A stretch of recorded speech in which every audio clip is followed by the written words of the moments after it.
সকালের মিষ্টি রোদ, হালকা ঠান্ডা বাতাস আর এক কাপ গরম চা ভাবতেই কত ভালো লাগছে, তাই না?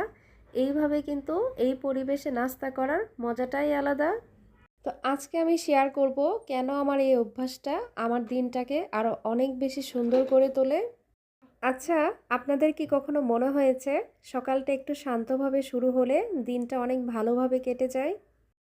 আমার কিন্তু তাই হয়। তাই মাঝে মধ্যেই কিন্তু আমি সকালের নাস্তাটা আমার এই বারান্দার পাশে বসেই করি। আয়শা হওয়ার পর থেকেই কিন্তু আমি অনেক বেশি ব্যস্ত থাকতাম। তো সকালের নাস্তাটাও দেখা যেত অনেক বেশি তাড়াহুড়া করেই করা লাগতো। আসলে মা হওয়ার পর কিন্তু দায়িত্বগুলো অনেক বেশি বেড়ে যায়। তারপর হচ্ছে নিজের জন্য একটু সময় বের করা শুরু করলাম। তো তখন থেকেই হচ্ছে সকালের নাস্তাটা একটু সুন্দর পরিবেশে আর একটু আস্তে ধীরে করার চেষ্টা করতাম। এতে করে আমার মনটা ভীষণ ভালো থাকতো।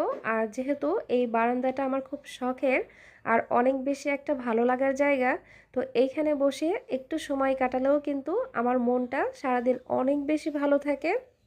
তো এইভাবেই হচ্ছে আমার এই অভ্যাসটা আমি তৈরি করেছি।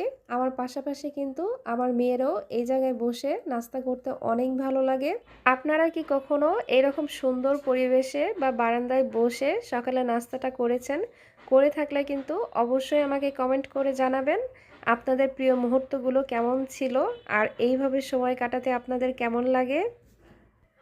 এভাবে যদি সকালের নাস্তাটা এখনও কেউ ট্রাই করে না থাকেন, আমি বলবো একবার হলেও দেখবেন। আশা করি আপনাদেরও খুব বেশি ভালো লাগবে। Coin plant?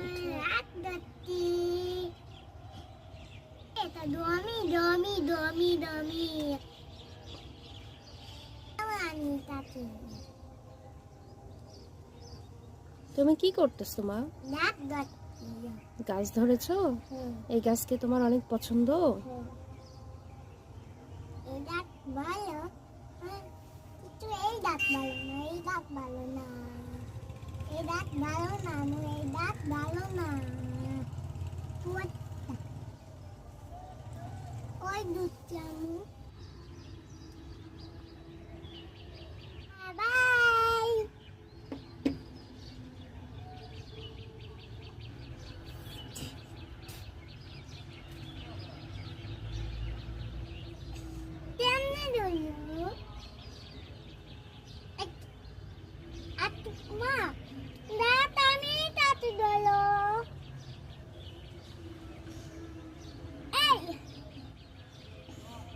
দেখতে দেখতেই কিন্তু মেয়েটা আমার অনেক বেশি বড় হয়ে গেল।